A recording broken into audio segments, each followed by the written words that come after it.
올해 삼성전자 영업이 콘센서스가 다시 50조가 돼요. 근데 주가는 어떨까요? 떨어질 것 같은데 이제. 네, 재미가 없다는 거죠. 오를 가능성이 있지만 폭이 낮을 거거든요. 땡겼잖아요.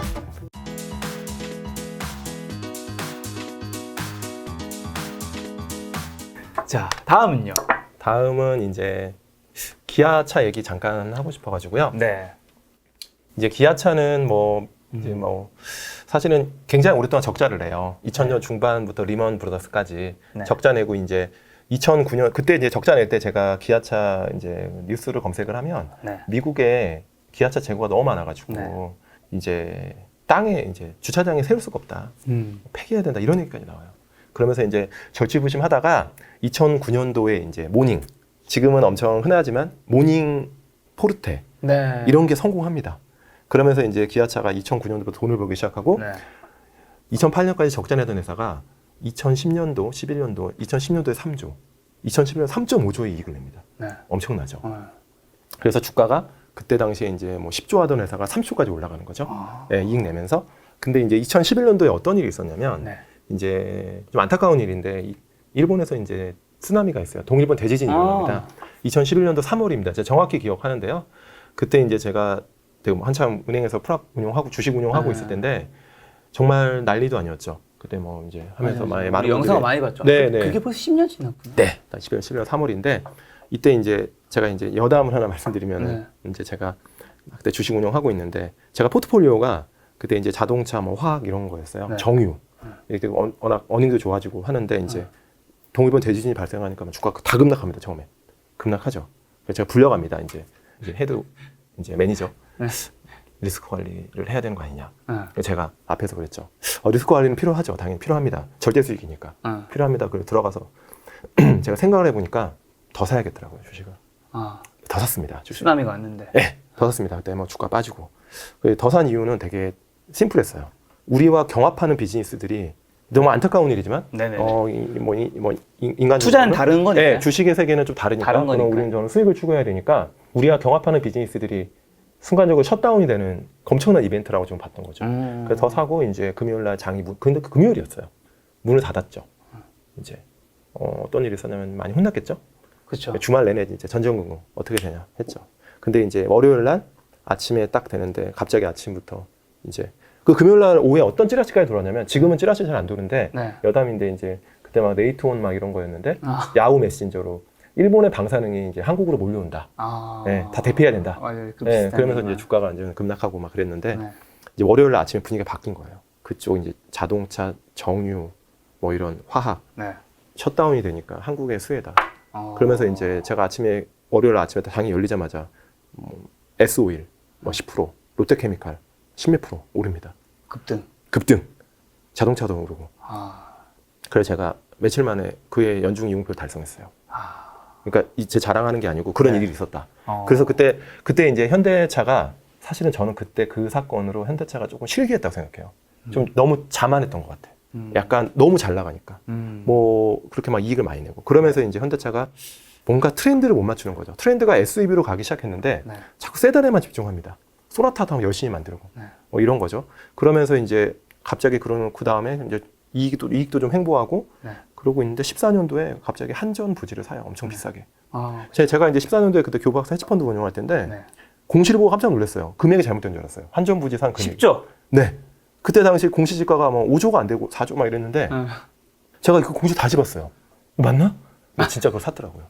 그때 한때 주가가 계속 급락하고요. 네. 안 좋아지면서 2011년도에 OP 마진 7% 되는 회사 기아차가 2017년도에 마진이 얼마까지 빠지는지 아십니까? OP 마진이 영업이익률이 1%까지 빠집니다. 1%까지 빠집니다. 네.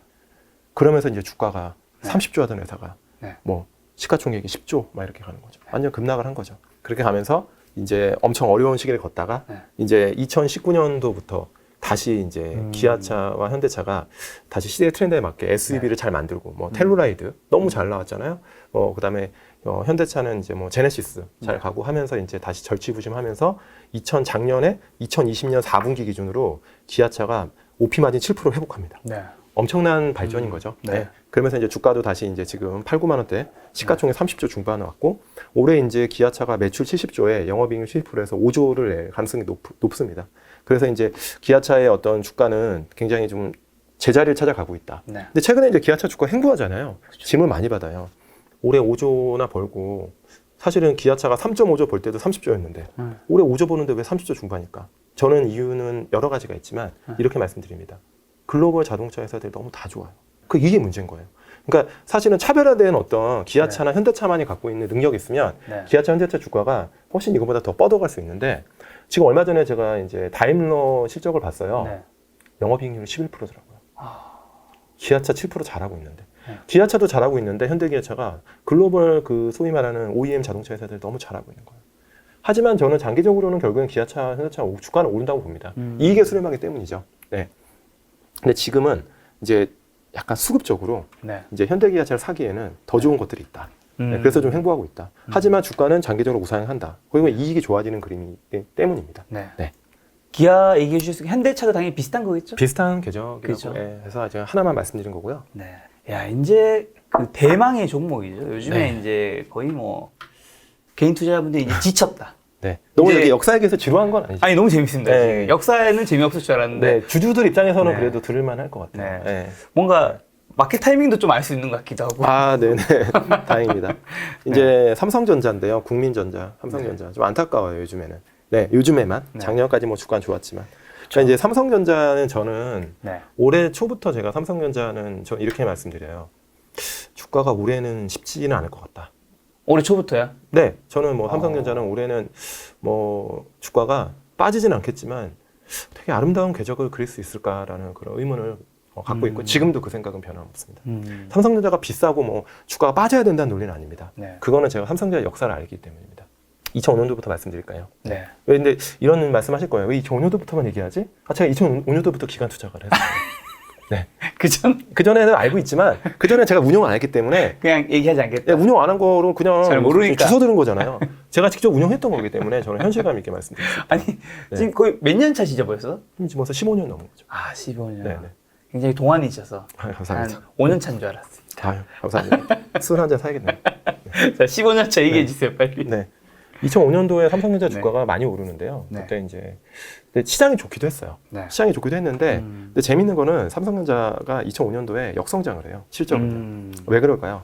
2006년도 실적에 대한 기대감이에요. 네. 네. 그래서 2005년도 우리 지금 잘 말씀 안 하지만 반도체 치킨 게임이 아주 치열할 때입니다. 예, 치킨 게임, 뭐 반도체 치킨 게임 서로 누가 공급을 늘리냐는 이슈죠. 네. 그때 이제 대만 업체들이 많이 늘리죠. 늘리는데 삼성전자가 아무튼 독보적인 원가 경쟁력으로 잘해서 아무튼 이제 2005년 주가가 되게 좋아요. 근데 2006년도에 실적을 땡긴 거다라는 거고요. 제가 먼저 말씀드릴게요. 삼성전자는 실적 선행성이 엄청 강한 주식입니다. 선행성이. 그러니까 지금 당장의 실적만 보고 트레이딩 하면요, 운용하면 삼성전자 주식 먹기는 어려워요. 선행성이 강하다. 안 좋다 그럴 때 사야 되는 주식이에요. 네, 결론을 말씀드리면. 네. 그래서 삼성전자 주가가 그 뒤로 이제 2005년도에 오르고요. 6년, 7년도 계속 횡보해요. 네. 네.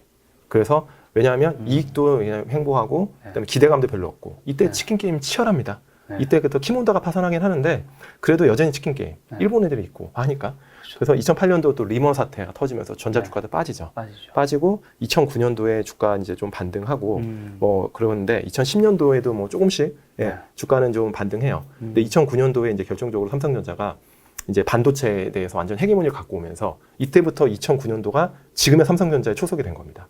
시가총액이 100조가 됩니다. 네. 이익이 뭐 10조 내는 회사가 16조까지 내면서 막 이렇게 이익을 잘 내요. 네. 그러면서 뭐 2010년도, 9년도, 10년도 주가가 좋아요. 네. 좋은데 이제 그러면서 이제 나온 게 삼성전자가 새로운 사업 영역을 도전하죠. 바로 스마트폰입니다. 네. 그래서 2012년도에 삼성전자가 스마트폰으로 완전 성공합니다. 이때 나온 게 갤럭시 S2, 노트. 이건 공존의 히트를 하죠. 삼성전자가 막 처음에 이걸 한다고만 했을 때만 해도 애플을 그냥 따라하는 그냥 따라쟁이. 네. 뭐 이런 얘기 많이 들었죠. 이런 얘기 들었는데 삼성전자가 아무튼 성공하면서 이익을 많이 내는 거죠. 반도체만 벌던 반도체로만 많이 내던 회사가 스마트폰이라는 새로운 동력을 장착하면서 네. 이제 시가총액이 이제 100조에서 200조가 되는 거죠. 더블업이 되면서 이제 네. 굉장히 좋은 퍼포먼스 내면서 영업이익도 20조가 넘어갑니다. 30조까지 가는 거죠. 네. 근데 2012년까지 주가가 그래서 100조에서 200조가 되는 거죠. 네. 근데 13년도에 삼성전자 영업이익이 사상 최대를 기록해요. 30조가 넘습니다. 영업이익 기준으로. 근데 주가는 어떻게 됐냐면 빠졌습니다. 왜 그럴까요? 왜요? 2012년도에 땡겼기 때문이에요. 실적의 선행성. 그리고 이때부터 이 얘기가 나옵니다. 스마트폰이 둔화되면 어떡하지? 스마트폰 마진이 10% 중후반을 찍어요. 삼성전자가. 근데 13년도에도 정말 좋았어요. 네. 근데 시장의 예상에 정확히 맞았던 거예요. 14년도부터 삼성전자 스마트폰 마진이 줍니다. 그러면서 이제 삼성전자가 14년도, 13년도 주가 빠지면서 17년까지요. 16년까지요. 주가가 횡보해요. 네. 삼성전자가 어둠의 터널 3년을 갑니다. 네. 이익도 횡보하죠. 이때가 시장이 어땠냐, 어떤 얘기 나왔냐면 박스피라고 합니다. 이때 나온 게 박스피예요. 삼성전자 주가가 횡보하고 시장도 박스권에 갇히면서 이때 3년 동안 14, 15, 13, 14, 15 이 말까지 코스피 수익률이요. 마이너스 3%입니다. 3년 합치니까. 그러니까 그때 주식 투자하는 사람들은 너무 재미가 없는 거예요. 그렇죠. 이때 일부 성장주, 이때 화장품이 아모레퍼시픽이 주가 급등하고 일부 성장 섹터로 이제 수급이 몰리면서 네. 그러면서 이제 삼성전자 주가는 횡보하는 거죠. 네. 이때가 어떤 일이 있었냐? 2011년도, 12년도에 이때 헤지펀드가 생깁니다. 왜냐하면 시장이 재미가 없으니까 절대 수익을 추구하는 헤지펀드, 롱숏 펀드들이 막 이제 생기는 거죠. 네. 네. 그러면서 이제 이런 부분이 시장 얘기가 이제 그런 게 있었고, 그러면서 이제 삼성전자 주가가 어두운 터널 3년이 있었다. 근데 이제 16년도에 네. 삼성전자 주가가 50% 올라요. 왜 그럴까요? 16도. 16년도. 네. 이익이 엄청 느냐? 아닙니다. 이익은 별로 안 늘어요. 16년도에. 반도체 잘 팔리기 시작했나요? 반도체 사이클에 대한 기대감이 생긴 거예요. 아, 슈퍼사이클? 슈퍼사이클에 대한 얘기가 16년도부터 살짝 나오는데 네. 주가는 빠르게 반영합니다. 그러니까 16년도에 주가가 50% 넘게 올라요. 근데 50% 가까이 오르는데 그럼 실적이 엄청 좋아졌겠네? 아닙니다. 20조 원대로 비슷해요. 실적은. 반도체 사이클에 대한 기대감이 있었고 또 하나 스마트폰이 다시 성장합니다. 이때 16년도 여름에 어떤 일이 있었냐면 갤럭시 노트 6인가? 갤노트 6가 나와요. 근데 어떤 일이 있었죠? 터져. 봐라. 화질. 아, 그때 그래가지고 예, 항공기 그 비행기에 못 넣고 뭐 이때 그런 사건이 있습니다. 근데 이때 전자의 주가는 잠깐 조정받고 다시 달립니다. 시장에서 두 가지를 본 거죠. 삼성전자 반도체 사이클이 올 것 같아. 내년에. 이미 수급 밸런스가 맞는 거예요. 또 그 전에 이제 키몬다가 LP다가 또 파산하고 이런 상황이 일어나면서 반도체 치킨 게임이 종료된 거예요. 네. 네. 그런 게 첫 번째. 두 번째는 삼성전자 스마트폰이 다시 영광을 재현하는 겁니다. 갤노트 6가 발화돼가지고 단종시킵니다. 그러면서 3조 원의 비용을 떨어요. 하지만 갤노트 6를 보면 너무 핸드폰을 잘 만든 거야. 배터리 문제가 있었던 거지 핸드폰 자체의 경쟁력을 확인한 거예요. 주가가 그래서 반영합니다. 네. 그러면서 17년도에 삼성전자 영업이익이 급등하는 거죠. 40조가 넘으면서 주가가 16년도에 50% 오르고 17년도까지 주가가 좋은 흐름을 가져가는 거죠. 워낙 삼성전자가 재평가를 되는 거죠. 네. 네. 그러면서 이제 삼성전자 영업이익이 17, 18년도에 반도체 슈퍼사이클이 오는 거예요. 네. 네. 그러면서 주가가 오르는데 정작 17년도에 40조 내고요. 18년도에 삼성전자 영업이익이 혹시 얼마인지 50조가 넘습니다. 후반. 사상 최대 이익을 냅니다. 네. 근데 18년도에 삼성전자 주가는 어땠냐면 미중 무역 분쟁이 있었지만 사실은 삼성전자 주가는 30% 가까이 빠집니다. 사상 최대 이익을 내는데. 네. 왜 그럴까요? 선행하니까. 네. 이미 17년도에 땡긴 거예요. 18년도에 이익까지. 그래서 17년도에 주가가 이미 50% 오를 때 반영한 겁니다. 그래서 18년도 정작 18년도에 삼성전자 이익은 사상 최대 기록하지만 주가는 재미가 없었던 거죠. 네. 재미가 없는 게 아주 빠진 거죠. 그러면서 19년도에 그러면서 18년도에 이제 17년도에 땡긴 것도 있지만 18년도에 감익을 할 거, 19년도에 감익할 것 같은 거죠. 반도체 사이클이라는 게 왜 사이클이겠어요? 우리가 네이버나 카카오를 볼 때 사이클이라고 얘기 안 하거든요. 구조적 성장이라고 하죠. 사이클을 타는 거기 때문이죠. 근데 이제 보니까 19년도에 반도체 가격이 빠질 것 같아요. 그래서 아니나 다를까? 그래서 18년도 주가가 안 좋았고 네. 19년도에 삼성전자 영업이익이 반토막 납니다. 50 몇 조 벌던 회사가 20조로 반토막 나요. 근데 19년도 주가는 어떤 줄 아세요? 50% 오릅니다. 또. 이게 정말 재밌는 거죠. 왜? 19년도에 이익은 급감해도 20년도에 다시 슈퍼 사이클이 올 것 같은 거예요. 코로나라는 사태를 얘기 못했죠, 시장은. 하지만 이게 수급 밸런스를 보니까 19년도부터 갑자기 소위 말하는 미국의 빅테크, 뭐 구글, 뭐 아마존 이런 회사들이 막 서버 발주를 내는 거예요. 이게 보니까 내년도 이익을 꽂을 것 같은 거죠. 그러니까 19년도에 이익은 반토막이 나지만 주가는 50% 오르는 겁니다. 그러면서 이제 20년 코로나 사태 오면서 삼성전자가 이익도 조금씩 개선되고 코로나라는 사태가 이런 반도체 수요를 또 촉발하는 거잖아요. 그러면서 주가가 또 작년에 40% 오르죠. 21년도에 당연히 증액인 거죠. 엄청난 증액. 네. 20년도에 3, 40조 내지만 40조 내죠. 올해 삼성전자 영업이익 컨센서스가 다시 50조가 돼요. 네. 근데 주가는 어떨까요? 좀 떨어질 것 같은데요, 이제. 네, 재미가 없다는 거죠. 오를 가능성이 있지만 폭이 낮을 것 같은 거죠. 땡겼잖아요. 네. 그래서 저는 삼성전자가 올해 이익이 왜 이렇게 이런 얘기 많이 해요. 저한테 개인 투자자분들이 이익이 너무 좋은데 그러니까. 야 분기에 10조 벌고 네. 작년에 보다 이익이 지금 30% 느는데 네. 주가 왜 이러냐. 작년에 땡겼다는 거죠.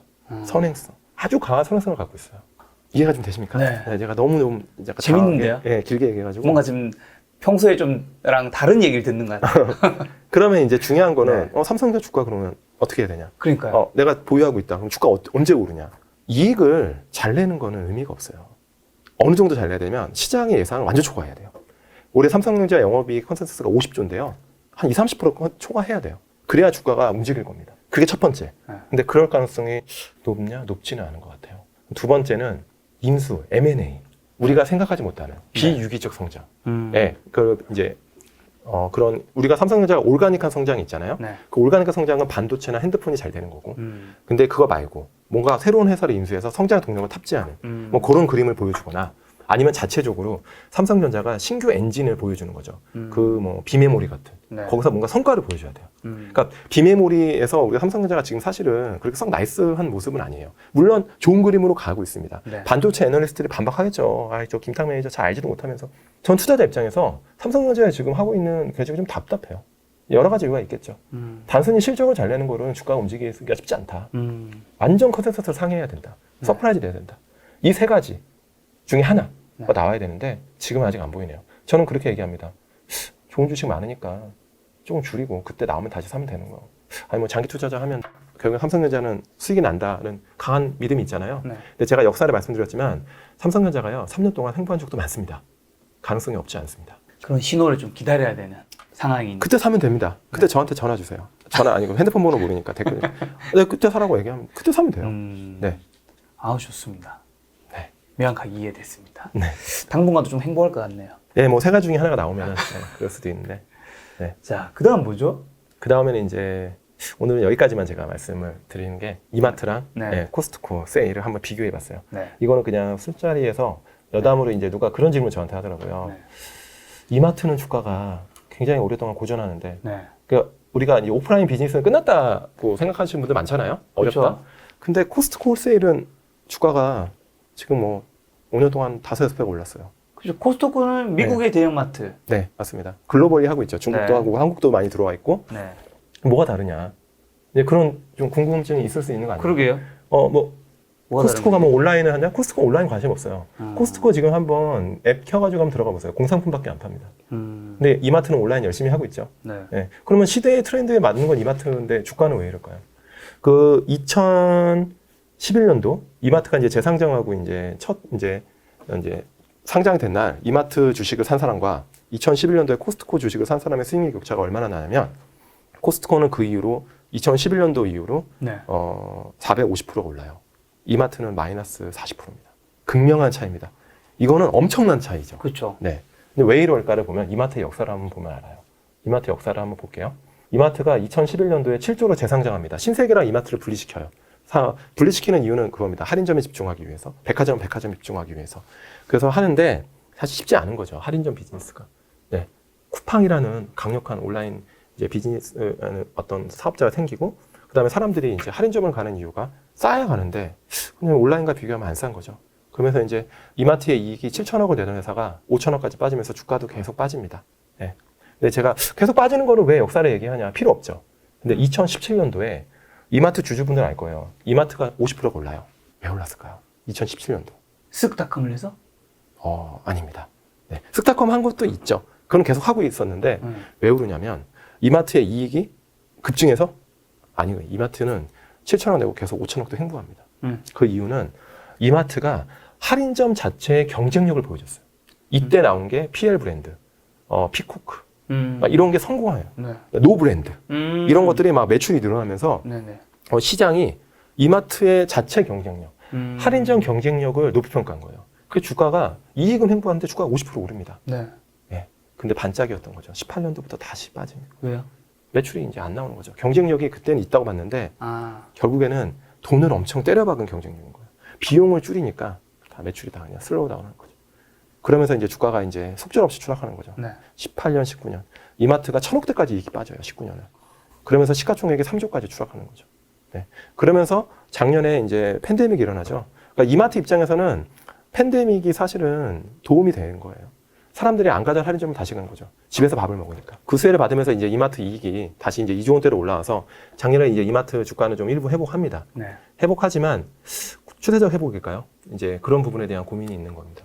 저는 이제 그러면 이마트 주주분들이 이제 저한테 묻겠죠. 아, 그럼 역사 얘기 그만하고 앞으로 이제 주가 어떻게 될 거 같냐? 저는 아까 말씀드렸죠. 힌트를 드린 거예요. 17년도. 네. 이마트가 할인점 비즈니스에서 자체 경쟁력을 보여주지 않으면 주가는 안 된다. 얼마 전에 이베이 코리아 인수했잖아요. 네. 저는 옳은 선택이라고 보기엔 좀 어렵다. 음. 네. 그 이유는 온라인에서 사실 쓱다컴의 경쟁력이 낮다고 보진 않아요. 저는 그 소위 말하는 신선식품에서. 네. 근데 지금은 이마트 자체 할인점의 어떤 그 부진이 언제 끝날지 모르니까 지금 주가가 안 되는 거거든요. 결국에는 캐시카우가 안 되니까 아무리 신규 성장 동력을 돈을 부어도 돈을 언제까지 부어야 될지 모르는 거죠. 네. 네이버 카카오가 신규 성장 동력에 투자를 하면서 주가가 되는 이유는 돈을 계속 벌기 때문이에요. 돈을 까먹진 않거든요. 감익이 없잖아요. 네. 근데 이마트는 지금 글쎄요, 뭐 지금 이베이 코리아에 돈 많이 쓰고 물론 뭐 이마트 매니지먼트가 저보다 훨씬 뛰어나시고 스마트 하시겠지만 저는 이렇게 말씀드리고 싶어요. 이마트 매니지먼트가 저한테 전화해가지고 네, 주가 우리 되려면 어떻게 되니? 할인점 경쟁력 키우십시오. 그거 될 때 저는 이마트 주식 사겠습니다. 그 이해는 왜 이렇게 얘기하냐면 코스트코를 보면 아는 거죠. 코스트코는요. 네. 코스트코 매니지먼트는 온라인의 역공, 공습을 몰랐을까요? 모를까요, 지금? 저는 알겠죠. 모르지 않습니다. 이렇게 생각한 거예요. 온라인 들어와. 아마존 오케이. 우리 할인점에서 사람들 오게 만들게. 우리 창고형 매장에 사람들 오게 만들게. 우리 돈 벌 수 있어. 어떻게 오게 만들었어요? 어떻게 오게 만드느냐. 똑같은 이제. 입장 아닌가요, 네. 사실? 그렇죠. 그 말씀을 드릴게요. 이마트와 코스트코의 가장 큰 차이. 네, 여러 개가 있어요. 두 가지입니다. 네. GP 마진. GP 마진. 매출 총 이익률입니다. 네. 우리가 매출을 100원이라고 했을 때 만약에 이제 그 매출 총이익이 20원이면 20%인 거죠. 이마트의 매출 총이익이 얼마인지 혹시 대충. 예, 이렇게 내가 질문 드릴게요. 이마트의 매출 총이익과 코스트코의 매출 총이익 중에 어떤 게 더 클까요? 코스트코요? 코스트코라고 생각하시죠? 네. 아닙니다. 아니요? 이마트의 절반밖에 안 됩니다. 이마트의 GP 마진, 매출 총이익률은요 20% 중반이에요. 네. 근데 코스트코는요 13%입니다. 적으면 안 좋은 거 아니에요? 적으면 안 좋은 것 같죠? 절대 아닌 거죠. 할인점이 뭐죠? 왜 가죠 우리는 할인점을? 싸게 살려고. 그렇죠. 좋은 물건을 싸게 사는 거죠. 그렇죠. 코스트코는 재무제표에서 소비자들한테 얘기하는 거예요. 우리는 마진 많이 안 남길게. 와. 우리 마트에서 우리 매장 들어와서 온라인으로 검색해봐. 우리보다 싼 거 있는지. 대신 우리는 질 좋은 걸 싸게 팔게. 와. 이해되세요? 네. 마진을 적게 남기는 거예요. 대신 매출이 성장하는 거예요. 우리 진짜 싸게 파니까 사람들이 많이 오니까 매출 자체가 늘어나는. 매출이 늘어나는. 이마트는 여기보다는 좀 많이 남기니까. 매출이 주니까 돈은 벌어야 되니까 더 싸게 못 파는 거예요. 그럼 손님이 안 오게 되고. 안 오죠. 온라인을 검색하는데 더 싸. 그럼 이마트 굳이 가야 됩니까? 근데 그렇죠. 코스트코는요, 좋은 제품을 검색했는데, 이게 온라인보다 더 싸거나 비슷해. 네. 맞아요. 이게 첫 번째. 그죠? 네. 이게 엄청난 이 소구력. 이게 비교가 안 되는 거예요. 그 두 번째. 이게 연결되어 있는 건데요. SKU의 차이입니다. SKU.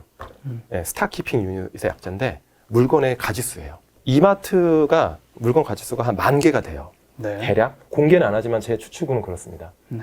코스트코는 몇 개 정도 될 것 같아요? 좀 적을 것 같은데요? 얼마나 적을까요? 왜냐면 코스트코는 되게 대형이니까. 네. 한 3분의 1? 오! 와, 똑똑하시네요. 역시 비즈니스 잘하고 계시네요. 한 3,000개 중반? 진짜? 네네. 이건 어떤 의미일까요? 왜 그럼 싸게 물건을 가지고 있었겠죠? 그죠. 규모경제도 있어요. 네. 하지만 소비자 입장에서는. 소비자 입장에서? 네. 모르겠는데요. 그 콜롬비아 대학 그 심리학과 교수님이 이런 발표를 합니다. 잼이 있어요, 잼. 네. 잼을 거기 많이 먹으니까. 잼 6개, 그러니까 이렇게 2개 가판대에 6개의 잼을 놔두고 6가지 종류, 또 한 가판대는 24가지 종류의 잼을 놔둬요. 그러면 소비자들이 어떤 가판대에서 더 많은 물건을 구매할 거예요? 가지수가 적은데요. 왜요? 오른쪽은 결정장애 걸릴 테니까. 스트레스. 역시 스마트하시네요. 맞습니다. 정확하게 소비자의 심리가 그런 거예요. 차이가 얼마나 나냐면요. 몇 배나 날 것 같아요, 차이가. 구매율의 차이가. 되게 많이 날 것 같은데, 생각보다. 5배 납니다. 6가지 종류의 잼을 파는 갑판대는 이야. 10명 중에 3명이 구매를 해요. 근데 24가지를 놔두는 데서는 불과 5%. 10명 중에 1명? 한 명. 한 명도 안 하는 거예요. 엄청난 차이가 나는 거예요. 네. 그게 이제 코스트코의 엄청난 MD 능력이에요. 소비자의 심리만 파악해서 되는 게 아니고요. 이마트도 모를까요? 이마트의 매니저먼트도 심리학과 공부 많이 했겠죠. 코스트코의 MD, 물건을 구매하는. 코스트코에서 1차적으로 한번 필터를 해주는 거예요. 이런 거죠. 코스트코는 소비자들한테 2가지를 얘기하는 겁니다. 매장 와. 우리 질 좋은 제품을 싸게 놓을게. 2번째, 대신 우리가 질을 먼저 판단해 줄게. 우리가 먼저 걸러줄게. 큐레이션. 그렇죠. 소비자들은 우리 소비자분들 그냥 우리가 잘 구매해 놨으니까 편하게 너무 고민 많이 하지 말고 스트레스 받지 마라. 좋은 제품이야. 우리는 좋은 제품 놔뒀어. 그냥 몇 개 중에 하나 골라요. 이러니까 더 많은 분들은 구매하는 거죠. 그래서 코스트코가 많이 사게 되는 거예요. 스트레스도 좀 덜 받고. 한국 이마트도 이걸 알 거잖아요. 당연히 알겠죠. 쉽게 하지 못하는 겁니다. 이게 코스트코의 경쟁력인 거죠. 그만큼 물건을 많이 팔고 좋은 물건을 싸게 갖고 올 수 있는 어떤 소구력이 있고. 그다음에 여담인데 이런 거죠. 코스트코는 크레딧 카드도 하나밖에 안 써요. 그 이유는 뭘까요? 뭐죠? 혜택을 몰아주는 건가요? 간단한 겁니다. 카드사에 주는 그 카드 수수료를 소비자한테 돌려주는 거예요. 딱 하나만 하면요. 지금 막 현대카드가 하고 있을 텐데 코스트코랑 우리가 카드를 긁을 때 카드사에 주는 카드 그 수수료가 있잖아요. 현저하게 쌉니다. 그 현대카드는 그럼에도 불구하고 매출을 늘릴 수 있기 때문에 코스트코에 아주 낮은 마진으로 들어가는 거죠. 아주 그냥 전략적으로 그런 겁니다. 그 차이가 있다. 그래서 저는 그럼 이제 지금이라도 코스트코를 사야 되냐고 물어보면 저는 단 한 건데 사야 된다고 봅니다. 장기적으로 이런 할인점 비즈니스를 이렇게 잘하는 회사 몇 개 없다. 물론 코스트코의 어떤 멀티플을 보면요. 손 안 나갑니다. PR이 30배가 넘어요. 시가총액은 200조고요. 뭐 엄청난 거죠. 불과 몇 년 전에 40조짜리 회사가 뭐 이렇게 5배가 성장한 겁니다. 이마트가 7조에서 3조 갈 때 코스트코는 40조에서 200조가 갑니다. 이게 바로 주식을 피킹할 때 장기 투자할 때 굉장히 중요한 포인트라는 거죠. 여기서 궁금한 것 중에 하나가 이마트가 이제 이런 거를 다 알고 코스트코처럼 변신을 해요. 그럼 그게 한국에서는 또 성공 안 할 수도 있고 뭐 그럴 수 있는 거잖아요. 그렇죠. 그대로 한다고 하더라도 네네네. 어떻게 보세요? 그러니까 저는 제가 아까 좀 전에 말씀드린 것처럼 이마트 매니지먼트 분들한테 이제 말씀드리면 이베이 코리아 사지만 그 돈으로 할인점 자체 경쟁력을 늘려라. 그럼 주가가 오른다. 그러니까 코스트코처럼 잘할지는 모르겠어. 하지만 노력한다. 이마트가 GP 마진을 줄이고 좋은 제품을 싸게 판다. 그럼 소비자도 오지 않겠습니까? 저는 그럼 그때 이마트 주식 사겠습니다. 이야, 명확하네요. 제 생각입니다. 뭐.